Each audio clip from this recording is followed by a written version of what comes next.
Lobbying বা তদবির করা, এই লবিং বা তদবির করাটা, এই কথাটা শুনলে পরে তোমাদের অনেকেরই খারাপ মনে হতে পারে। সাধারণভাবে আমাদের সমাজে এই লবিং বা তদবির করা এই কাজটা একটা নেতিবাচক ধারণার জন্ম দেয়।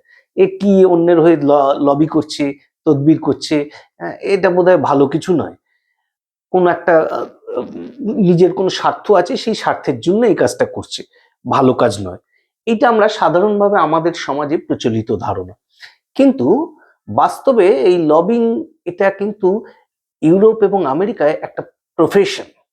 এটা একটা এমন ব্যবসায়িক কাজের মতন কাজ, যে কাজটা ওখানে লিগালি ভ্যালিড। আমেরিকায় মূলত এর বিকাশ, আমেরিকা এবং ইংল্যান্ড, সেখানকার পার্লামেন্টারি ডেমোক্রেসি, সেই পার্লামেন্টেই এই লবিস্ট তারা কাজ করত। এবং লবি শব্দটার নামের মধ্যে দিয়ে তুমি এর অরিজিনটা বুঝতে পারবে। লবি জিনিসটা কি? লবি আমরা এমনিতে জানি, হোটেলে লবি থাকে, বড় বড় বিল্ডিং, তাতে লবি থাকে বা করিডোর থাকে। এই আমেরিকার যে পার্লামেন্ট, ওখানে যখন সেনেটররা, মানে পিপলস রিপ্রেজেন্টেটিভ, জনপ্রতিনিধিরা, তারা যখন ওই পার্লামেন্টের ভেতরে ঢোকে, তখন সেই ভেতরে যেখানটাতে সেশন বা অধিবেশন বসে, সেই জায়গায় কেবলমাত্র জনপ্রতিনিধিরাই ঢুকতে পারে, অন্য কেউ ঢুকতে পারে না। সেশনে কেবলমাত্র মেম্বার্সরাই অ্যালাউড। মেম্বার মানে রিপ্রেজেন্টেটিভ, পিপলস রিপ্রেজেন্টেটিভ, যারা ভোটে জিতে মেম্বার অফ দি পার্লামেন্ট হয়েছে, তারা ঢুকতে পারে। সব জায়গাতেই তাই, বিশ্বের সব জায়গাতেই পার্লামেন্টে এটাই নিয়ম। সেশনে কেবলমাত্র তারাই থাকবে। কিন্তু তারা যখন ওই ঢোকে বা বেরোয়, তার বাইরে যে লবিটা রয়েছে, করিডোর, সেই জায়গাটাতে আগে তো এত সিকিউরিটির ব্যাপার ছিল না। সেই জায়গাটাতে তারা ওই বিভিন্ন ধরনের লবিস্টদের সঙ্গে মিট করতো। মানে বিভিন্ন রকম কোম্পানি, বিভিন্ন বড় বড় ইন্ডাস্ট্রিয়ালিস্ট, ব্যবসাদার, বিভিন্ন সংগঠন, তারা কিছু লোককে পাঠিয়ে দিত। তারা এই পার্লামেন্টের মেম্বারদেরকে কিছু কথা বুঝিয়ে বলতো। এই কারণে, উদ্দেশ্য নিয়ে তদবির করত। কি জন্য? যাতে তারা ওই ভেতরে গিয়ে গভর্নমেন্টকে ওই বিষয়গুলো তুলে ধরে। অর্থাৎ পার্লামেন্টে এমন কিছু বলে যাতে ওই যে বিজনেসম্যান বা ইন্ডাস্ট্রি লবিস্টদেরকে পাঠিয়েছিল, তাদের পক্ষে কথাগুলো বলে, তাতে তাদের বিজনেসের সুবিধা হবে।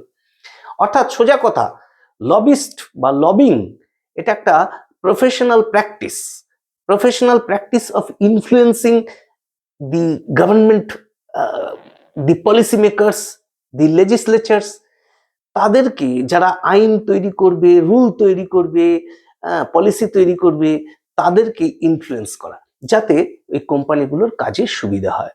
এখন এটা শুনলে তুমি বুঝতেই পারছো যে এটা আমেরিকা বা ইউরোপের বিভিন্ন দেশে এটা লিগালি ভ্যালিড।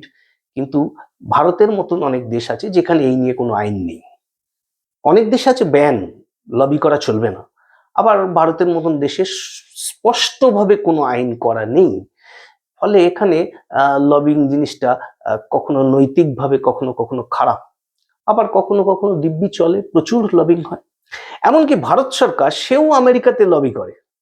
ভারত সরকার আমেরিকার কোম্পানিকে, লবিস্ট কোম্পানি, তাদেরকে দায়িত্ব দিয়েছে। এরকম ঘটনা তোমরা এখন দেখবে নিউজ পেপারে এসছে, পড়তে পারবে।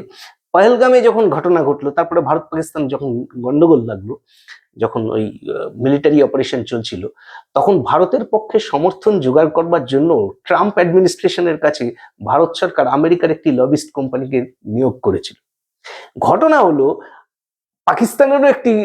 পাকিস্তানের গভর্নমেন্টও আমেরিকার একটি লবিস্ট সংস্থাকে নিয়োগ করেছিল। কেন এগুলো আমরা জানতে পারছি তার কারণ, আমেরিকার আইন অনুসারে এই লবিস্টদেরকে রেগুলেট করা হয়।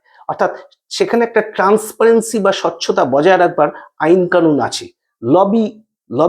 লবিং এটা অ্যালাউড, কিন্তু তার কিছু রেগুলেশন আছে। ভারতে নেই।